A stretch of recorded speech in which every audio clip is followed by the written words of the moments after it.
Chapter 5, Mishnah 2.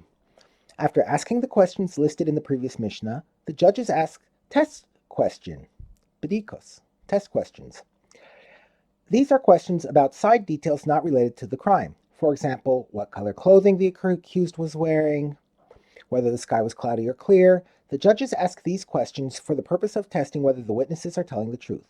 Each witness is questioned separately, and if one gives a different answer than the other, their testimony is rejected.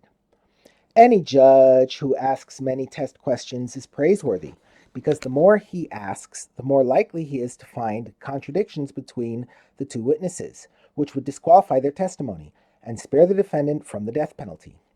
The Mishnah cites an extreme example of a test question. It once happened that witnesses testified to a murder that took place near a fig tree, and Ben Zakkai tested them by asking about the stems of the figs, whether they were thick or thin. The previous Mishnah listed the 7 standard questions which concern the time and place of the crime. Our Mishnah states a difference between the laws of the standard questions and the laws of the test questions.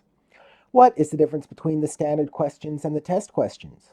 Regarding the standard questions, if one of the witnesses responds by saying, "I do not know," their testimony is void. Since the testimony of this witness is invalid, because it is not subject to hazama, the testimony of the entire group of witnesses is invalid.